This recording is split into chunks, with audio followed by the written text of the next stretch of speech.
سب سے پہلے نبی صلی اللہ علیہ وسلم کے لیے جنت کا دروازہ کھولا جائے گا، اور آپ کے ساتھ آپ کی امت بھی سب سے پہلے جنت میں داخل ہوگی، اور امت میں سے فقراء اور مہاجرین پہلے جنت میں داخل ہوں گے، اور پھر اسی طرح سب سے آخر میں وہ شخص داخل ہوگا جو دوزخ سے سب سے آخر نکلے گا۔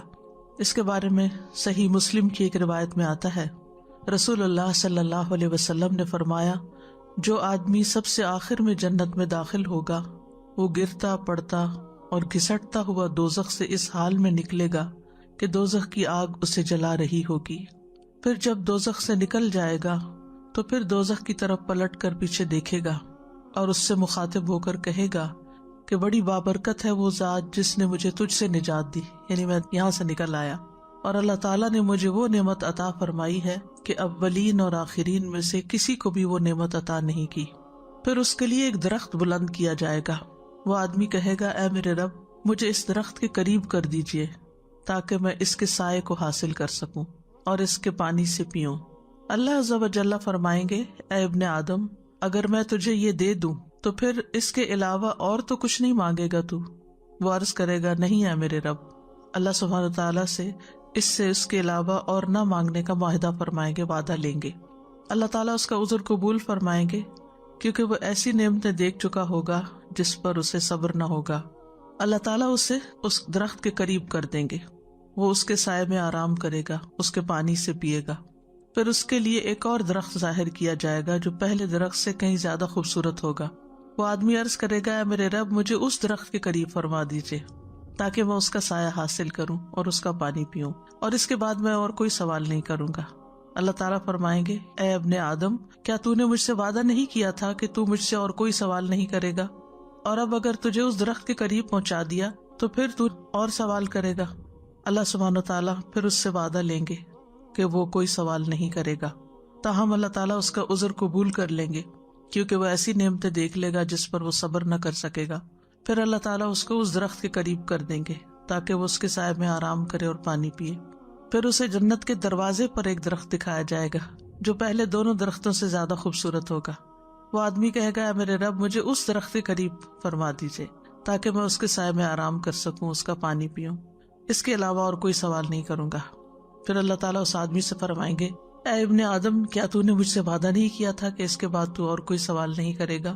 وہ عرض کرے گا، ہاں اے میرے رب اب میں اس کے بعد اس کے علاوہ کوئی اور سوال نہیں کروں گا۔ اللہ تعالیٰ اسے معذور سمجھیں گے کیونکہ وہ ایسی نعمتیں دیکھے گا جس پر وہ صبر نہیں کر سکے گا، تو اللہ تعالیٰ اس کو اس درخت کے بھی قریب کر دیں گے۔ جب وہ اس درخت کے قریب پہنچے گا جو جنت کے دروازے پر ہوگا تو جنت والوں کی آوازیں سنے گا اندر سے، تو عرض کرے گا، میرے رب مجھے اس میں داخل کر دے۔ تو اللہ تعالیٰ فرمائیں گے، اے ابن آدم تیرے سوال کو کون سی چیز روک سکتی ہے؟ کیا تو اس پر راضی ہے کہ تجھے دنیا اور دنیا کے برابر دے دیا جائے؟ وہ کہے گا، اے میرے رب تو مجھ سے مذاق کرتا ہے حالانکہ تو رب العالمین ہے، یعنی کہ ایسا بھی ہو سکتا ہے کہ اتنا کچھ مجھے مل جائے۔ تو بہرحال یہ آخری شخص ہوگا جو جنت میں داخل ہوگا اور اس کو سٹیپ بائی سٹیپ آگے لے جایا جائے گا۔ جنت میں جانے والوں کی تعداد، یعنی کتنے لوگ جنت میں جائیں گے۔ جانے والوں میں سب سے زیادہ امت محمد صلی اللہ علیہ وسلم ہوں گی، یعنی جنت میں ان کی کثرت ہوگی۔ صحیح بخاری کی روایت آتی ہے، ابن عباس سے روایت ہے، وہ کہتے ہیں کہ نبی صلی اللہ علیہ وسلم نے فرمایا، میرے سامنے امتیں پیش کی گئیں، ایک نبی گزرا، اس کے ساتھ اس کی پوری امت تھی، کسی نبی کے ساتھ چند لوگ تھے، کوئی نبی گزرا اس کے ساتھ 10 آدمی تھے، جبکہ ایک نبی کے ساتھ 5 لوگ تھے اور ایک نبی اکیلا گزرا۔ پھر میں نے دیکھا تو لوگوں کی ایک بہت بڑی جماعت نظر آئی۔ میں نے جبریل علیہ السلام سے پوچھا، کیا یہ میری امت ہے؟ انہوں نے کہا، نہیں، بلکہ آپ افق کی طرف دیکھیں۔ میں نے ادھر دیکھا تو ایک بہت بڑی جماعت دکھائی دی۔ جبریل علیہ السلام نے کہا، یہ آپ کی امت ہے۔ ان کے آگے آگے جو 70,000 کی تعداد ہے ان سے نہ حساب لیا جائے گا نہ ہی انہیں عذاب ہوگا۔ میں نے پوچھا، ایسا کیوں ہوگا؟ انہوں نے کہا، یہ لوگ بدن کو داغتے نہیں، دم جھاڑ نہیں کراتے اور نہ ہی بدشگونی لیتے ہیں، بلکہ اپنے رب پر توکل کرتے ہیں۔ تو عکاشہ بن محصن اٹھے، آپ کی طرف بڑھے اور کہنے لگے، آپ دعا فرمائیں اللہ مجھے ان لوگوں میں سے کر دے۔ آپ نے دعا کیا، اللہ اسے بھی ان لوگوں میں شامل کر دے۔ اس کے بعد ایک اور صحابی کھڑے ہوئے اور عرض کی، میرے لیے بھی دعا فرمائیں کہ اللہ تعالیٰ مجھے بھی ان لوگوں میں داخل کر دے۔ فرمایا، عکاشہ تم سے بازی لے گیا۔ تو بہرحال نبی صلی اللہ علیہ وسلم کی امت کی ایک الگ ہی شان ہوگی قیامت کے دن، اور اس میں بھی خاص ان لوگوں کی جو اپنے رب پر بھروسہ کرتے ہیں اور بھی شان ہوگی، یعنی وہ بغیر حساب کے جنت میں داخل ہوں گے، اور ان میں سے ہر ایک کے ساتھ پھر مزید بھی ہوں گے۔ مسند احمد کی روایت میں آتا ہے، ابن مسعود رضی اللہ عنہ سے مروی ہے، ایک مرتبہ رات کے وقت ہم لوگ رسول اللہ صلی اللہ علیہ وسلم کے ہاں دیر تک باتیں کرتے رہے۔ جب صبح کو حاضر ہوئے تو آپ نے فرمایا، آج رات میرے سامنے مختلف انبیاء علیہم السلام کو ان کی امتوں کے ساتھ پیش کیا گیا ہے۔ چنانچہ ایک نبی گزرے تو ان کے ساتھ صرف 3 آدمی تھے، ایک نبی گزرے تو ان کے ساتھ ایک چھوٹی سی جماعت تھی، ایک نبی گزرے تو ان کے ساتھ ایک گروہ تھا، کسی نبی کے ساتھ کوئی بھی نہیں تھا، حتیٰ کہ میرے پاس سے موسیٰ علیہ السلام کا گزر ہوا جن کے ساتھ بنی اسرائیل کی بہت بڑی تعداد تھی، جسے دیکھ کر مجھے تعجب ہوا اور میں نے پوچھا یہ کون لوگ ہیں؟ مجھے بتایا گیا کہ یہ آپ کے بھائی موسیٰ ہیں اور ان کے ساتھ بنی اسرائیل کے لوگ ہیں۔ میں نے پوچھا پھر میری امت کہاں ہے؟ مجھ سے کہا گیا کہ اپنی دائیں جانب دیکھیے، تو ایک ٹیلا لوگوں کے چہروں سے بھرا ہوا نظر آیا، یعنی افق کی طرف، جیسے پچھلی حدیث میں آتا ہے نا۔ پھر مجھ سے کہا گیا اپنی بائیں جانب دیکھیے، میں نے بائیں جانب دیکھا تو افق لوگوں کے چہروں سے بھرا ہوا نظر آیا، یعنی اونچی جگہ پر ہوں گے اس لیے وہ ایسے لگ رہے تھے کہ جیسے آسمان پر ہو۔ پھر مجھ سے کہا گیا کیا آپ راضی ہیں؟ میں نے کہا میرے رب میں راضی ہوں، میں خوش ہوں۔ پھر مجھ سے کہا گیا کہ ان لوگوں کے ساتھ 70,000 ایسے بھی ہوں گے جو بغیر حساب کتاب کے جنت میں داخل ہوں گے، اللہ تعالیٰ ہمیں بھی ان میں شامل کرے۔ آپ صلی اللہ علیہ وسلم نے صحابہ سے فرمایا، تم پر میرے ماں باپ قربان ہوں، اگر تم 70,000 افراد والوں میں شامل ہو سکو تو ایسا ہی کرو، اگر اس کی استطاعت نہ ہو تو ٹیلے والوں میں شامل ہو جاؤ، تھوڑے اور اونچی جگہ پر ہوں گے، اور اگر یہ بھی نہ کر سکو تو افق والوں میں شامل ہو جاؤ، کیونکہ میں نے وہاں بہت سے لوگوں کو ملتے ہوئے دیکھا ہے۔ رسول اللہ صلی اللہ علیہ وسلم نے فرمایا، یہ صحیح بخاری کی روایت ہے، اس ذات کی قسم جس کے ہاتھ میں میری جان ہے، مجھے امید ہے کہ تم جنت والوں کا 1/4 ہوگے۔ ہم نے اللہ اکبر کہا تو آپ نے فرمایا، مجھے امید ہے کہ تم جنت والوں کا 1/3 ہوگے، 1/3۔ ہم نے اللہ اکبر کہا تو آپ نے فرمایا، مجھے امید ہے کہ تم تمام جنت والوں کے آدھے ہوگے۔ پھر ہم نے اللہ اکبر کہا، پھر آپ نے فرمایا کہ محشر میں تم لوگ تمام انسانوں کے مقابلے میں اتنے ہوگے جتنے کسی سفید بیل کے جسم پر ایک سیاہ بال، یا جتنے کسی سیاہ بیل کے جسم پر ایک سفید بال ہوتا ہے، یعنی جتنی پوری ہیومینٹی، انسانیت، لوگوں کی تعداد ہے اس میں بس تھوڑی سی تعداد ہوگی، لیکن جنت میں جو لوگ جائیں گے ان کی اکثریت امت محمد صلی اللہ علیہ وسلم پر مشتمل ہوگی، یعنی آدھی جنت جو ہے وہ امت محمد صلی اللہ علیہ وسلم سے بھری ہوئی ہوگی۔ اب ہو سکتا ہے آپ کے ذہن میں یہ آ رہا ہو کہ آپ نے پہلے 1/4 بتایا، پھر 1/3 بتایا، پھر ½ بتایا، تو ہو سکتا ہے کہ آپ کو پہلے جو علم تھا یا آپ کا اجتہاد تھا وہ یعنی 1/4 کا تھا، تو پھر جبریل نے آپ کو بتایا ہو کہ نہیں ایسا نہیں، تو آپ نے اس کو اور زیادہ کر دیا، پھر مزید فائنلی بتا دیا گیا۔ تو بہرحال یہاں آدھی جنت کے بارے میں آتا ہے۔ مسند احمد کی روایت میں جنت کی 120 صفوں میں سے 80 صفیں امت محمد صلی اللہ علیہ وسلم کی ہوں گی۔ رسول اللہ صلی اللہ علیہ وسلم نے فرمایا، قیامت کے دن اہل جنت کی 120 صفیں ہوں گی، یعنی میدان حشر میں، جن میں سے 80 صفیں اس امت کی ہوں گی۔ جنت میں داخل ہونے والوں کی کثیر تعداد مساکین پر مشتمل ہوگی۔ صحیح بخاری کی روایت ہے، اسامہ رضی اللہ عنہ کہتے ہیں کہ نبی صلی اللہ علیہ وسلم نے فرمایا، میں جنت کے دروازے پر کھڑا ہوا تو اس میں داخل ہونے والوں کی اکثریت مساکین کی تھی، مالدار حساب کے لیے روک لیے گئے تھے۔ دنیا کی زندگی کا ایک بڑا حصہ انسان کی ساری کوشش اس میں لگتی ہے کہ وہ زیادہ سے زیادہ مال حاصل کرے، کیونکہ اس کو مال کے ذریعے اپنی سیکیورٹی چاہیے ہوتی ہے کہ میں کسی کا محتاج نہ ہوں اور میرے پاس زیادہ ہو، یا پھر مال تفاخر کا باعث بنتا ہے اور مال ڈیزائرز کو پوری کرنے کا ذریعہ بنتا ہے۔ تو انسان جو ہے وہ مال سے محبت رکھتا ہے، اور قرآن مجید میں بھی اس کا ذکر آتا ہے، وَإِنَّهُ لِحُبِّ الْخَيْرِ لَشَدِيدٌ، اور دوسری جگہ آتا ہے وَتُحِبُّونَ الْمَالَ حُبًّا جَمًّا، کہ تم مال سے بہت شدید محبت رکھتے ہو۔ تو یہ محبت اپنی جگہ، لیکن یہ یاد رکھے انسان کہ اگر انسان کے پاس کچھ نہیں، کیونکہ رزق بھی اللہ کی تقسیم ہے، کسی کے پاس زیادہ، کسی کے پاس کم ہے، تو جن کے پاس کم ہوتا ہے وہ عام طور پر لو سیلف اسٹیم کا شکار ہو جاتے ہیں، یا اپنے آپ کو بہت بیچارہ سمجھنے لگتے ہیں، یا بعض اوقات اللہ تعالیٰ سے بہت جلد بدگمان ہو جاتے ہیں، یا یہ کہ مزاج کے اندر ایسا چڑچڑاپن آ جاتا ہے کہ جن کے پاس زیادہ اسے حسد کرنے لگتے ہیں، یا اور اس طرح کی کئی خرابیاں پیدا ہونے لگتی ہیں، حتیٰ کہ بعض دفعہ فقر جو ہے وہ انسان کو کفر تک پہنچا دیتا ہے۔ لیکن اگر کسی کو اللہ نے مال کے ذریعے آزمایا ہے اور مال کم ہے اس کے پاس، تو اس کو یہ چیز بہت تسلی دیتی ہے، بہت اس کے لیے خوشخبری کا باعث ہے کہ وہ قیامت کے دن دوسرے لوگوں کی نسبت پہلے جنت میں پہنچ جائے گا، اور وہاں کا تو وقت اور اس کی گھبراہٹ اور خوف اور دھوپ اور پسینہ اور طرح طرح کی آفات اور فکر اور پریشانی، اس میں وقت گزارنا تو دنیا میں مشکل سے مشکل گزارے ہوئے وقت سے بھی کہیں زیادہ مشکل ہے۔ ایک اور بات یہ ہے کہ جنت میں عورتوں کی تعداد کم ہوگی۔ عمران بن حسین کہتے ہیں رسول اللہ صلی اللہ علیہ وسلم نے فرمایا، بے شک جنت میں رہنے والوں میں سب سے کم تعداد عورتوں کی ہے۔ تو اس سے یہ پتہ چلتا ہے کہ مقابلہ اور بھی سخت ہے اور زیادہ محنت اور توجہ کی ضرورت ہے۔ پھر اہل جنت کی کچھ صفات: آدم علیہ السلام کی صورت پر ہوں گے، یوسف علیہ السلام جیسا حسن ہوگا، اور ایوب علیہ السلام جیسا دل ہوگا۔ رسول اللہ صلی اللہ علیہ وسلم نے فرمایا، آدمی اپنی تخلیق کی تکمیل سے پہلے یعنی نامکمل حالت میں مر جائے، جیسے ماں کے پیٹ میں کوئی بچہ مر جاتا ہے اور اس کے ابھی اعضاء پوری طرح نہیں بنے ہوتے، یا انتہائی عمر رسیدہ ہو کر انتہائی بوڑھا ہونے پھر بچہ بن گیا، اور لوگ ان دو کے درمیان ہی ہوتے ہیں، تو ان سب کو، چاہے کوئی بالکل چھوٹا بچہ ماں کے پیٹ میں مرا ہے یا کوئی انتہائی بوڑھا ہو کے مرا ہے، سب کو جب قیامت کے دن اٹھایا جائے گا اور جنت میں جن کو داخل کیا جائے گا تو 33 سال کی عمر کا جوان بنا کر اٹھایا جائے گا۔ یعنی قیامت کے دن حشر کے میدان میں بھی لوگوں کی عمریں 33 ایئرس کی ہوں گی، یعنی جس میں ان کی ہوش، حواس، عقل سب کچھ انٹیکٹ ہوگا۔ اگر وہ جنتی ہوا تو آدم علیہ السلام کی ساخت یعنی لمبا چوڑا، آدم علیہ السلام کی ساخت کو اس لیے بھی رکھا گیا کہ اللہ سبحانہ وتعالیٰ نے ان کو اپنے ہاتھ سے بنایا تھا جتنا بھی بنایا۔ یوسف علیہ السلام کی صورت اور ایوب علیہ السلام کے دل پر ہوگا۔ ایوب علیہ السلام کا دل ایسا تھا کہ جس میں کوئی شکوہ نہیں تھا، کوئی شکایت نہیں تھی، صبر ہی صبر تھا۔ پھر اسی طرح 60 ہاتھ لمبا قد ہوگا۔ رسول اللہ صلی اللہ علیہ وسلم نے فرمایا، صحیح بخاری کی روایت ہے کہ جنت میں سب کی صورتیں ایک ہوں گی، یعنی اپنے والد آدم علیہ السلام کے قد و قامت پر 60 ہاتھ اونچے ہوں گے۔ تو پھر اس سے یہ پتہ چلتا ہے کہ اگر 60 ہاتھ اونچے ہیں، کیونکہ اہل جہنم کا بھی ہم نے پڑھا نا کہ ان کا جسم بہت بڑا ہو جائے گا، یعنی اگر جہنم والوں میں سے کوئی بیٹھے گا تو اتنی جگہ چاہیے ہوگی جتنی مکہ اور مدینہ کے درمیان ہے، اتنا موٹا ہو جائے گا۔ آپ سوچئے کہ 4 گھنٹے تقریباً لگتے ہیں تیز رفتار کار کو مکہ سے مدینہ پہنچتے ہوئے۔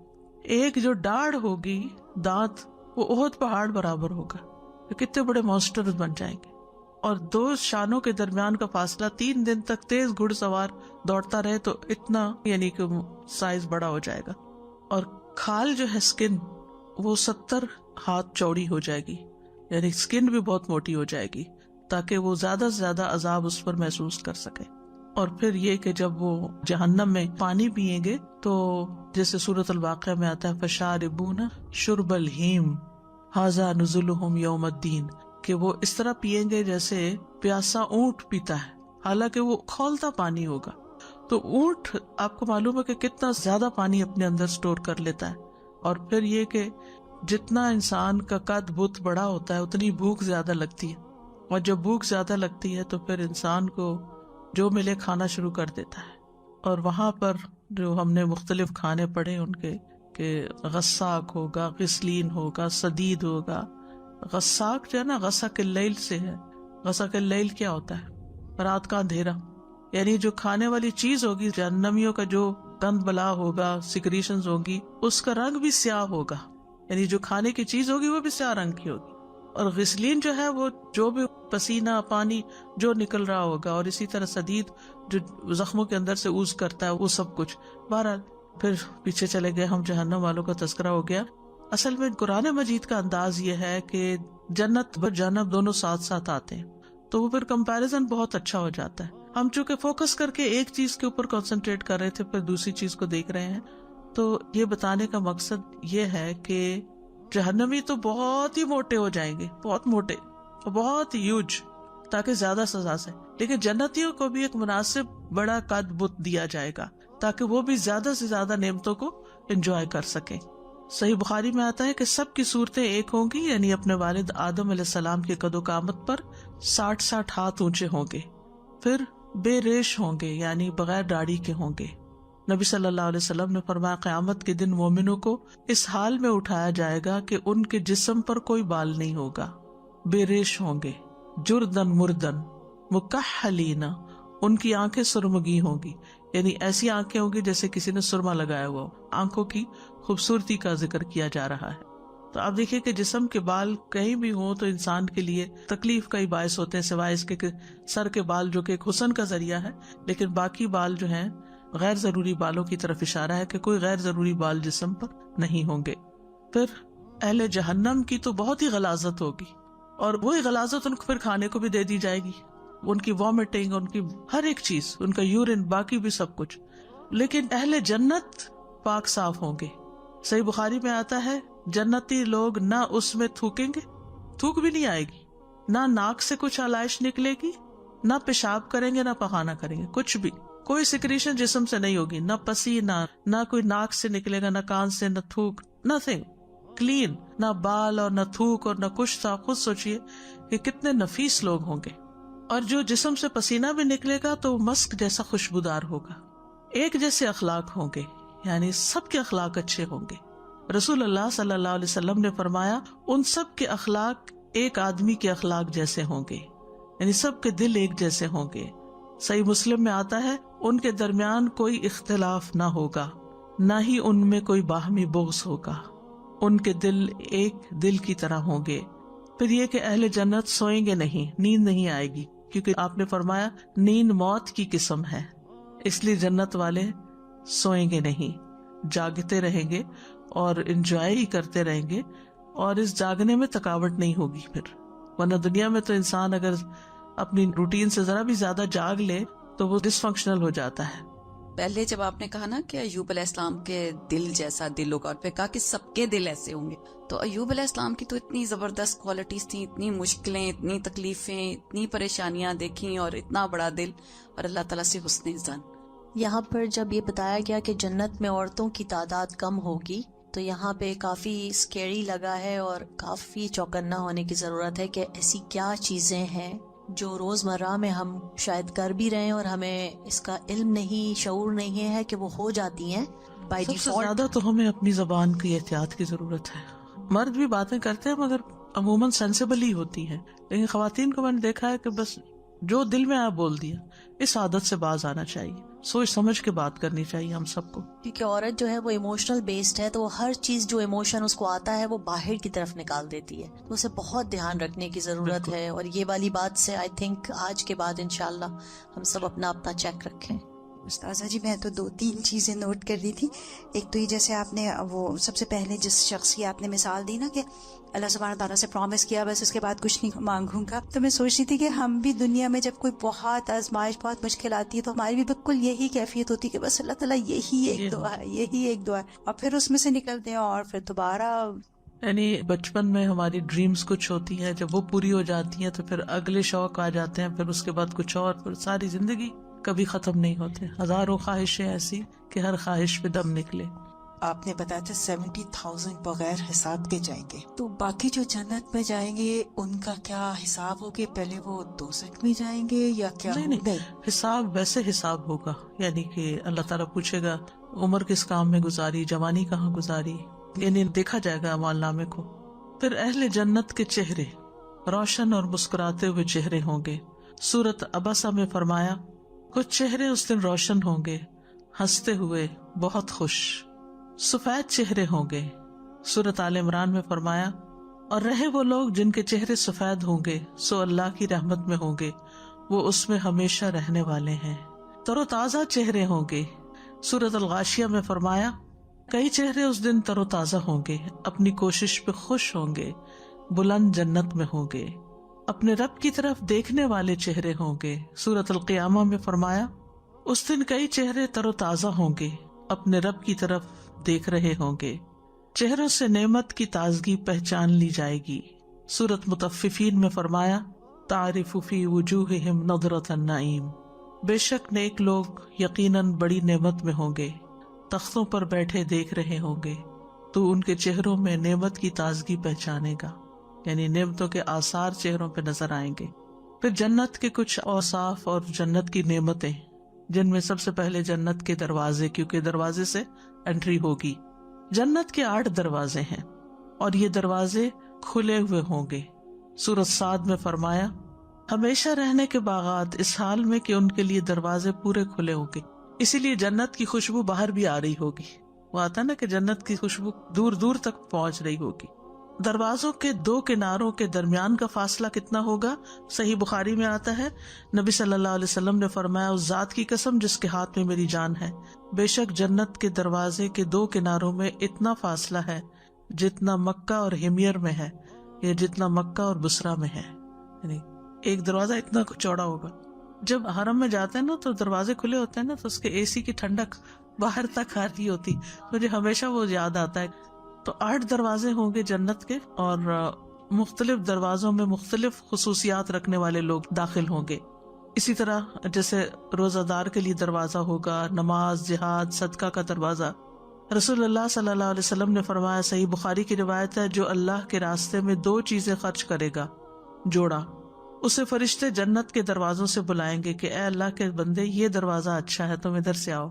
وہ بھی ایک شان ہوگی نا داخل ہونے والوں کی، اور فرشتے جو ہیں وہ دروازوں پہ ہوں گے اور وہ اپنا آنر سمجھیں گے کہ یہ میری طرف سے اندر آئے، یعنی جنتیوں کو اتنی عزت بخشی جائے گی۔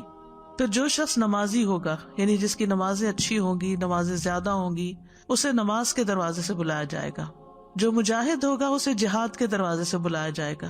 جو روزہ دار ہوگا اسے باب الریان سے بلایا جائے گا۔ جو صدقہ کرنے والا ہوگا اسے صدقے کے دروازے سے بلایا جائے گا۔ باب الریان کے بارے میں صحیح بخاری میں آتا ہے، نبی صلی اللہ علیہ وسلم نے فرمایا، جنت کا ایک دروازہ ہے جسے ریان کہتے ہیں، قیامت کے دن اس دروازے سے صرف روزہ دار ہی جنت میں داخل ہوں گے، ان کے سوا اور کوئی اس میں داخل نہیں ہوگا۔ پکارا جائے گا کہ روزہ دار کہاں ہے؟ وہ کھڑے ہو جائیں گے، ان کے علاوہ اس سے کوئی اندر جانے نہیں پائے گا، اور جب یہ لوگ اندر چلے جائیں گے تو یہ دروازہ بند کر دیا جائے گا، پھر اس میں سے کوئی بھی اندر نہ جا سکے گا۔ obviously یعنی کہ فرض سے زیادہ، ورنہ تو سب کے ساتھ برابر ہو گئے۔ فرض روزے تو سبھی کے لیے، روزہ خور تو جنت میں نہیں جائیں گے، یعنی بغیر وجہ کے روزہ خور۔ پھر اسی طرح ایک اور دروازہ ہے جس کے بارے میں آتا ہے، قیس بن سعد بن عبادہ کہتے ہیں، ایک مرتبہ ان کے والد نے نبی صلی اللہ علیہ وسلم کی خدمت کے لیے مجھے بھیجا۔ نبی صلی اللہ علیہ وسلم میرے پاس سے گزرے تو اس وقت میں نماز پڑھ چکا تھا۔ آپ نے مجھے اپنے پاؤں سے ٹھوکر ماری اور فرمایا، کیا میں تمہیں جنت کے دروازوں میں سے ایک دروازے کا نہ بتاؤں؟ وہ لا حول ولا قوت الا باللہ ہے، یعنی لا حول ولا قوت الا باللہ کی انسان روز کم از کم تسبیح کرے۔ اب دیکھیں کہ لا حول ولا قوت الا باللہ غم اور فکر اور پریشانی کا بھی علاج ہے۔ جو چیزیں زندگی میں بڑی بھاری اور مشکل لگتی ہیں نا، تو ان کے لیے انسان پڑھے لا حول ولا قوت الا باللہ، یعنی میرے میں تو قوت نہیں، میں کچھ تبدیل نہیں کر سکتی۔ حول تبدیلی کو کہتے ہیں کہ میں کچھ نہیں بدل سکتی، لیکن اللہ سب کچھ بدل سکتا ہے، سارے حالات بدل سکتا ہے۔ لا حول ولا قوت الا باللہ۔ اور یہ بھی کہا جاتا ہے کہ گناہوں سے بچنے کی کوئی حول، پھرنے کی کوئی حول مجھ میں نہیں، اور نیک کام کرنے کی کوئی قوت مجھ میں نہیں، سوائے اس کے کہ اللہ ہی قوت دے۔ پھر جنت کے دروازوں سے لے جانے والے اعمال کون کون سے ہیں؟ سب سے پہلے شہادتین کی گواہی۔ عبادہ رضی اللہ عنہ کہتے ہیں، بخاری کی روایت ہے، وہ نبی صلی اللہ علیہ وسلم سے بیان کرتے ہیں کہ آپ نے فرمایا، جس نے یہ گواہی دی کہ اللہ کے سوا کوئی معبود نہیں، یعنی معبود برحق نہیں، وہ اکیلا ہے، اس کا کوئی شریک نہیں، اور محمد صلی اللہ علیہ وسلم اللہ کے بندے اور اس کے رسول ہیں، اور عیسیٰ علیہ السلام بھی اللہ کے بندے اور اس کے رسول ہیں، نیز وہ اللہ کا ایسا کلمہ ہے، یعنی عیسیٰ علیہ السلام، جسے مریم تک پہنچایا گیا اور اس کی طرف سے روح ہے۔ جنت بھی حق ہے اور آگ بھی حق ہے، تو اس نے جو بھی عمل کیا ہوگا اللہ تعالیٰ اسے جنت میں داخل کرے گا۔ ولید کہتے ہیں کہ مجھے ابن جابر نے حدیث بیان کی، وہ عمیر سے روایت کرتے ہیں اور وہ جنادہ سے روایت کرتے ہیں، اور اس روایت میں اضافہ ہے کہ ایسا شخص جنت کے 8 دروازوں میں سے جس سے چاہے گا گزرے گا۔ تو یہ جو گواہیاں ہیں علم غیب کی جو ہمیں بتائی گئی ہیں، اور ان چیزوں کو اسی طرح ماننا جس طرح قرآن و سنت نے ہمیں بتایا ہے، ان پہ یقین کر لینا کہ یہ ایسے ہی ہے کہ اللہ ایک اکیلا معبود ہے، اور یہ کہ محمد صلی اللہ علیہ وسلم اللہ کے بندے ہیں اور رسول ہیں، اور عیسیٰ علیہ السلام بھی اللہ کے بندے، اور اس عقیدے میں کوئی خلل نہ ڈالا جائے۔ کیونکہ آپ دیکھیں بہت سے لوگ لا الہ الا اللہ بھی پڑھتے ہیں اور اس کے ساتھ اوروں کو بھی معبود بنائے ہوئے ہوتے ہیں، جنت کے بارے میں کہ یہ خیالی ہے، اور عقائد کے اندر طرح طرح کی خرابیاں پیدا کی ہوئی ہوتی ہیں۔ تو ان سب چیزوں سے بچنا چاہیے۔ ان کے معاملے میں یہ غیب علم وحی ہے، اس میں ہم اپنی طرف سے کوئی عقل کو نہیں لا سکتے، یعنی عقل سے ہم اس کو ایکسپلین نہیں کر سکتے، جس طرح ہے ویسے ہی اس کو مان لیا جائے۔ پھر ہے شرک سے بچنا۔ عبد الرحمن بن عائز کہتے ہیں ایک مرتبہ عقبہ بن عامر جوہنی مسجد اقصی نماز پڑھنے کے لیے روانہ ہوئے تو کچھ لوگ ان کے پیچھے ہو لیے۔ عقبہ نے ان سے ساتھ چلنے کی وجہ پوچھی کہ تم میرے ساتھ کیوں آ رہے ہو؟ انہوں نے بتایا کہ آپ نے چونکہ رسول اللہ صلی اللہ علیہ وسلم کی صحبت پائی ہے اس لیے ہم آپ کے ساتھ چلنا پسند کرتے ہیں اور آپ کو سلام کرنے کے لیے آئے ہیں۔ عقبہ نے فرمایا کہ یہاں اترو اور نماز پڑھو۔ چنانچہ سب اترے، عقبہ نے نماز پڑھی، ان کے ساتھ باقی سب نے بھی نماز پڑھی۔ سلام پھیرنے کے بعد انہوں نے فرمایا کہ میں نے رسول اللہ صلی اللہ علیہ وسلم کو یہ فرماتے ہوئے سنا ہے کہ جو بندہ بھی اللہ عز و جل سے اس حال میں ملاقات کرے کہ اس کے ساتھ کسی کو شریک نہ ٹھہراتا ہو اور اپنے ہاتھوں کو کسی کے خون سے رنگین کیے ہوئے نہ ہو، یعنی کوئی قتل نہ کیا ہو، کسی پر ظلم زیادتی نہ کی ہو، وہ جنت کے جس دروازے سے چاہے اس میں داخل ہو جائے۔ فرائض کی ادائیگی۔ نبی صلی اللہ علیہ وسلم نے فرمایا جو شخص اللہ کی عبادت اس طرح کرے کہ اس کے ساتھ کسی کو شریک نہ ٹھہرائے، یعنی کوئی ریاکاری نہ کرے، نہ شرک اصغر نہ شرک اکبر، نماز قائم کرے، زکوٰۃ ادا کرے، بات سنے اور مانے۔ کیا ہے؟ بات سنے اور مانے، پہلے اس پہ یقین کرے پھر اس پر عمل کرے، تو جنت کے دروازوں میں سے جس میں سے چاہے گا اللہ اس کو داخل کرے گا، اور جنت کے 8 دروازے ہیں۔ وضو کے بعد کی دعا، اس پر بھی جنت کے دروازے کھلتے ہیں۔ رسول اللہ صلی اللہ علیہ وسلم نے فرمایا جو شخص وضو کرے اور کامل وضو کرے، اچھی طرح مل مل کے کرے، کوئی جگہ خشک نہ رہ جائے، پورا وضو کرے، ادھورا نہ کرے، ایڑیاں اور کونیاں خشک نہ ہوں، پھر کہے اشہد ان لا الہ الا اللہ وان محمدا عبد اللہ ورسولہ، تو اس کے لیے جنت کے 8 دروازے کھل جاتے ہیں، ان میں سے جس دروازے سے چاہے داخل ہو جائے۔ پھر ہے اللہ کے راستے میں جوڑا دینا، یعنی ایک چیز کی بجائے 2 دینا، پیئر دینا۔ من انفق زوجین من شیء، کسی بھی چیز کا جس نے ایک جوڑا خرچ کیا، زوجین، تو اسے جنت کے دروازوں سے بلایا جائے گا کہ اے اللہ کے بندے ادھر آ، یہ دروازہ بہتر ہے۔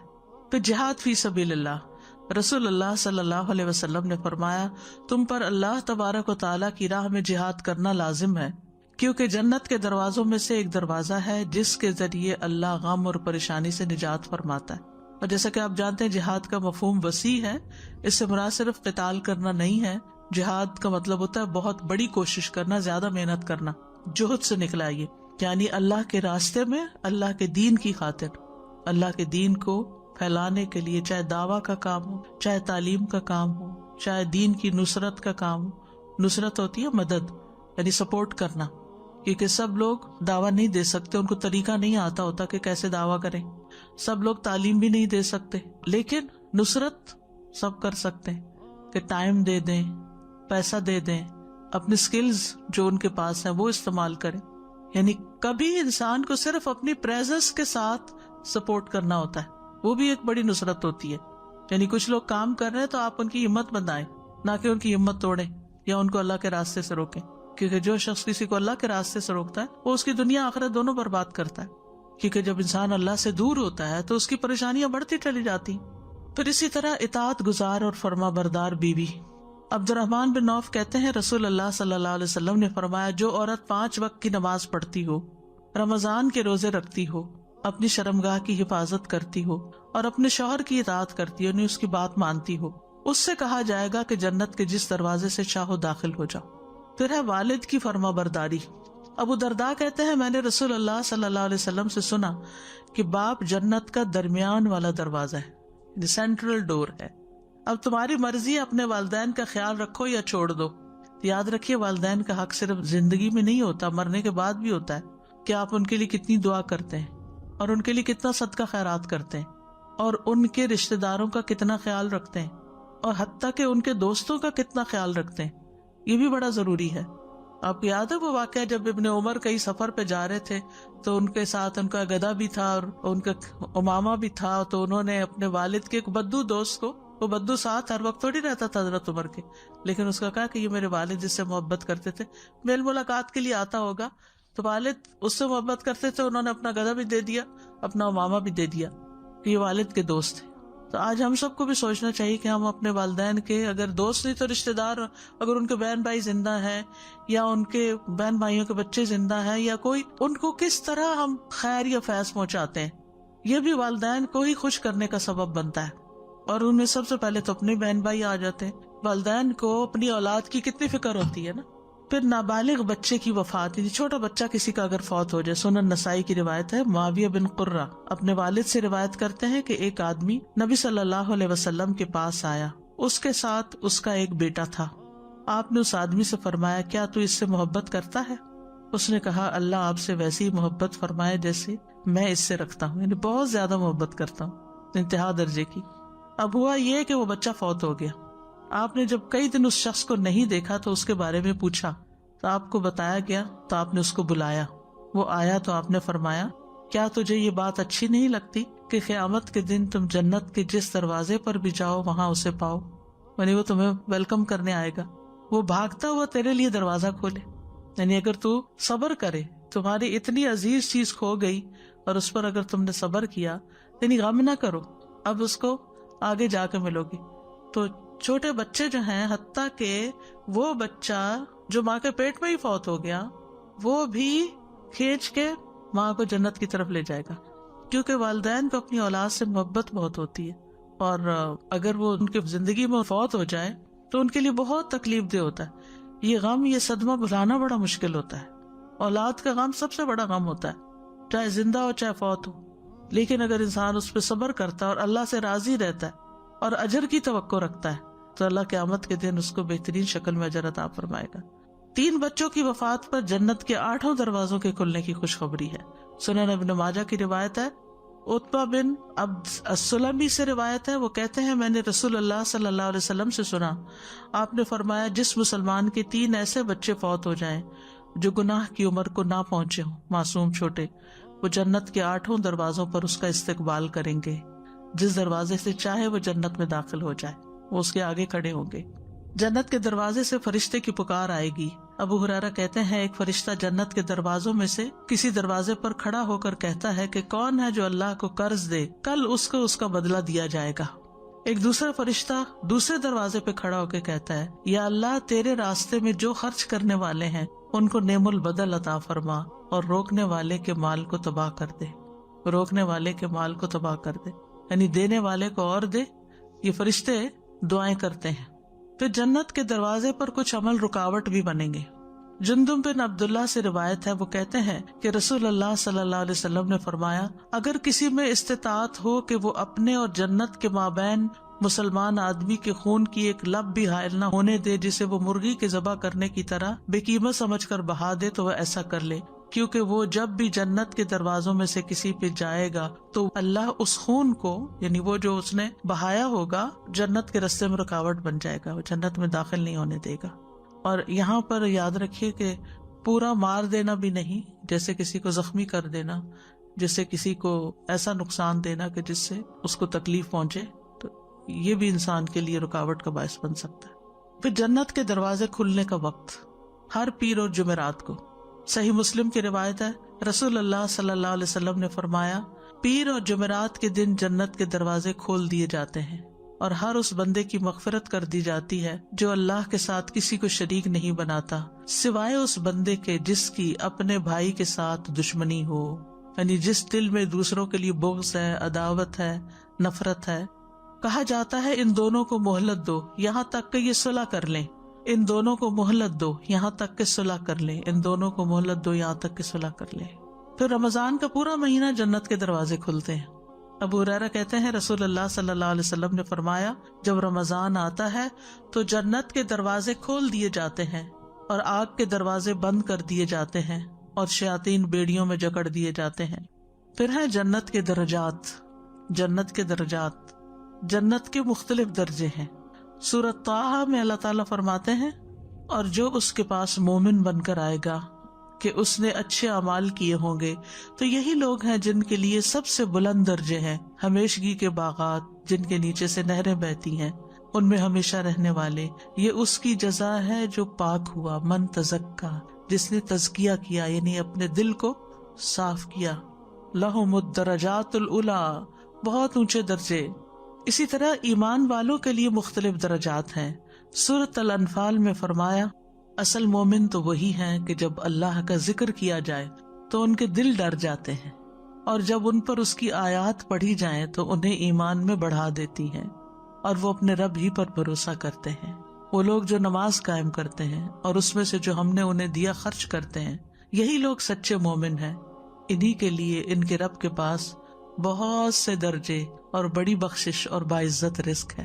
تو اس میں اللہ کے ذکر کی بات بھی آ گئی، قرآن کی تلاوت کی بات بھی آ گئی کہ وہ کس طرح سنتے ہیں، نماز قائم کرتے ہیں، اللہ کے راستے میں مال خرچ کرتے ہیں.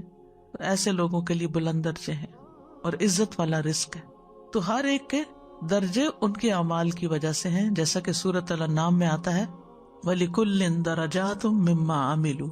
ہر ایک کے درجے کتنے؟ جتنا اس نے عمل کیا، جتنی نمازیں پڑھی، جتنا صدقہ خیرات کیا، جتنا ذکر اذکار کیے، جتنا آیات پڑھی اور توجہ سے سنی. شیخ الاسلام ابن تیمیہ کہتے ہیں کہ جنت کے مختلف درجات ہیں اور ان میں آپس میں بہت بڑا فرق ہے. یعنی ایک درجے سے دوسرے درجے میں بھی بہت بڑا فرق ہے، اور اللہ کے مومن اور متقی اولیاء ان درجات اور منازل میں اپنے اپنے ایمان اور تقوی کے مطابق ہوں گے. حدیث میں آتا ہے کہ جنت کے 100 درجے ہیں. بخاری کی روایت ہے، رسول اللہ صلی اللہ علیہ وسلم نے فرمایا بے شک جنت میں 100 درجے ہیں جو اللہ نے اپنے راستے میں جہاد کرنے والوں کے لیے تیار کر رکھے ہیں. ان 2 درجوں میں اتنا فاصلہ ہے جتنا آسمان اور زمین کے درمیان ہے. جو جتنی محنت کرے گا اتنے ہی بلند درجے پہ پہنچے گا. لیکن آج دنیا میں تھوڑا سا ہم پہ کام دوسروں کی نسبت زیادہ آ جائے نا تو ہم فوراً دکھی ہو جاتے ہیں، فوراً جلنے کوڑنے لگتے ہیں. اور دوسرے تو آرام سے بیٹھے ہوئے ہیں اور میرے اوپر ڈبل ٹینشن ہے، مجھے یہ بھی کرنا ہے، مجھے وہ بھی کرنا ہے، مجھے وہ بھی کرنا ہے. اس کو تو یہ کام نہیں دیا گیا، مجھے ہی کیوں سارا کام دیا گیا. لیکن نتیجہ کتنا بڑا فرق ہو جائے گا اگر ہم صرف یہ سمجھے نا. اور یہ اللہ کے راستے میں جہاد کرنے والے، پہلے میں نے بتایا نا، یعنی اللہ کے دین کی راہ میں، چاہے دعوت کا کام ہو، چاہے تعلیم ہو، چاہے نصرت ہو، مال سے ہو، جان سے ہو، چاہے فی قتال ہو، کوئی بھی چیز ہو، تو اس میں ہر ایک کی جتنی ایفرٹ ہے، جتنی محنت ہے، جو اس نے خرچ کیا ہے، جو اس نے قربانی کی ہے، اس کے مطابق درجے ملیں گے. اور ایک ایک درجے میں آسمان زمین کا فرق پڑ جائے. ظاہر ہے کہ وہ پھر جو اوپر کی کلاس ہوگی وہ اوپر ہی کی ہوگی، اوپر والے ہیں. لیکن اصول ضابطہ یاد رکھیے وَلِكُلٍّ دَرَجَاتٌ مِّمَّا عَمِلُوا. درجہ ایسے ہی نہیں مل جائے گا، عمل کے مطابق ہوگا. دنیا میں اگر ہم سو کے وقت گزار رہے ہیں، لیزی ہو کے، کاہل ہو کے، پیچھے رہ کے، صرف دنیا ہی کے کھیل تماشے میں لگ کے، تو پھر وہاں ایسے مفت میں تو درجے نہیں حاصل ہو جائیں گے. ہم سب کو اپنے رویوں پہ غور کرنے کی ضرورت ہے. جتنی ہماری ڈیوٹی ہے، کام ہے، اس سے زیادہ ہی کرنے کی کوشش کریں، اور بن جتلائے بھی نہیں. کیونکہ بعض اوقات ہم کر بھی لیتے ہیں اور پھر سنا بھی دیتے ہیں کہ آپ کو کیا پتا میرا کتنا وقت اس میں چلا جاتا ہے، اور میرے ساتھ کے لوگ تو کچھ بھی نہیں کر رہے، وہ تو چھٹیاں انجوائے کر رہے ہیں اور کام مجھے کرنا پڑ رہا ہے، سب کے حصے کا کام میرے سر پہ آ گیا ہے. نہیں، کچھ بھی ہو، کہیں یہ اللہ نے مجھے چنا ہے، اللہ نے مجھے زیادہ صلاحیت دی ہے نا، مجھے زیادہ وقت دیا ہے، مجھے زیادہ موقع دیا ہے، اللہ نے مجھے اس کام کے لیے چنا ہے، میں کیوں نہ محنت کروں. آپ دیکھیے نبی صلی اللہ علیہ وسلم کا ساتھ دینے والے ایک مہاجرین تھے، پھر دوسرے انصار تھے. ایک جماعت نے اپنے گھر بار چھوڑے اور دوسری جماعت نے اپنے گھر بار آفر کیے. تو ہر ایک کا اپنا ایک رول ہوتا ہے. تو ہمیں دیکھنا چاہیے ہمیں اللہ نے کیا دیا ہے جو دوسروں کو نہیں دیا.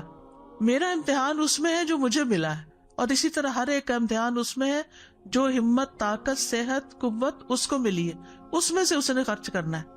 ہر ایک کا مال بھی برابر نہیں، ہر ایک کے وسائل بھی برابر نہیں ہے، ہر ایک کی پہنچ بھی برابر نہیں ہے. تو ایک اخلاص ہو اور دوسرے بے لوس کام ہو، بے لوس، کسی پہ بھی احسان جتائے بغیر. نہ بھی موقع نکل رہا ہو تو موقع نکال لیا جائے کہ میں کچھ کر لوں، یہ اپرچونٹی مجھے مل جائے، بجائے اس کے کہ انسان کہ میں کہیں چھپ جاؤں، کسی اور کے حصے میں پڑ جائے، میں بچ جاؤں کسی طرح. وہ کہتا نا تو بچا کے نہ رکھ اسے کہ تیرا آئینہ ہے وہ آئینہ کہ شکستہ ہو تو عزیز تر ہے نگاہ آئینہ ساز میں. اللہ کی راہ میں ٹوٹیں گے تو زیادہ پیارے ہو جائیں گے، اس کے راستے میں تھکیں گے تو زیادہ اجر پائیں گے. تو ہر درجے کے اوپر ایک اور درجے کا فاصلہ. ابو سعید خدری کہتے ہیں نبی صلی اللہ علیہ وسلم نے فرمایا جنتی لوگ اپنے سے اوپر بالا خانوں والوں کو اپنے سر اٹھا کر انتہائی شوق سے غور و خوض کرتے ہوئے اس طرح دیکھیں گے جیسے وہ دنیا میں کسی چمکدار گہرے اور بہت دور کے ستارے کو دیکھتے ہیں. ایسے غور سے اور شوق سے جو آسمان کے مشرقی یا مغربی کنارے میں ہوتا ہے، کیونکہ دونوں درجوں کا فرق بہت زیادہ ہوگا. تو دنیا میں اگر ہم سے اوپر کسی کو کچھ بھی مل جائے، گاڑی زیادہ اچھی مل جائے، گھر زیادہ اچھا مل جائے، نوکری زیادہ اچھی مل، کچھ بھی، تو ایک رشک آتا ہے کہ دیکھو وہ تو کہاں پہنچ گیا، ہم کہاں کھڑے ہیں. تو وہاں پر بھی ایسے ہی ہوگا، انسان کہے کہ دیکھو وہ وہاں پہنچ گیا اور میں یہاں ہوں. لوگوں نے عرض کیا یا رسول اللہ صلی اللہ علیہ وسلم، یہ تو انبیاء کے محلات ہوں گے جنہیں ان کے سوا اور کوئی نہ پا سکے گا. آپ نے فرمایا نہیں، اس ذات کی قسم جس کے ہاتھ میں میری جان ہے، یہ ان لوگوں کے لیے ہوں گے جو اللہ پر ایمان لائے اور انبیاء کی تصدیق کی. یعنی یہ عوام کے ہیں، انبیاء کا تو خیر مقام ہی کچھ اور ہے. اسی طرح جو اہل قرآن ہیں ان کے درجے، صاحب قرآن آتا ہے عربی میں، اور اس سے مراد ہم لوگ حافظ قرآن لیتے ہیں. ابو سعید خدری رضی اللہ عنہ سے روایت ہے، وہ کہتے ہیں کہ رسول اللہ صلی اللہ علیہ وسلم نے فرمایا قرآن والے، صاحب قرآن، حافظ ہو یا قاری ہو، اس سے قیامت کے دن جنت میں داخل ہوتے وقت کہا جائے گا قرآن پڑھتا جا اور جنت کے درجات چڑھتا جا. تو اس لیے دنیا میں ہر روز اپنے وقت کا کچھ نہ کچھ حصہ قرآن کی تلاوت کے لیے، اس کو سمجھنے کے لیے، اس کے اوپر غور و فکر کرنے کے لیے، اس کی کوئی بھی خدمت کرنے کے لیے ضرور نکالنا چاہیے، اور اس میں کوئی کمی نہیں کرنی چاہیے، ٹال مٹول نہیں کرنی چاہیے. وہ پڑھتا جائے گا اور ہر آیت کے ساتھ ایک ایک درجہ بلند ہوتا چلا جائے گا، حتیٰ کہ اسے جو آخری آیت یاد ہے، آخری چیز جو اس کے پاس ہے وہ بھی پڑھ لے گا، نہیں کچھ بھی نہیں چھوڑے گا، کیونکہ ہر آیت کے بدلے ایک درجہ اوپر. سبحان اللہ. پھر سوچئے کہ کہاں پر پہنچیں گے. دنیا میں تو اتنا فرق ہے ہی نہیں کسی کے بیچ میں، ایک ہی شہر میں رہتے ہیں، ایک ہی جیسی فیسلٹیز استعمال کرتے ہیں، سوائے اس کے کہ کسی کا 3 بیڈ روم کا گھر ہے تو کسی کا 5 کا ہے.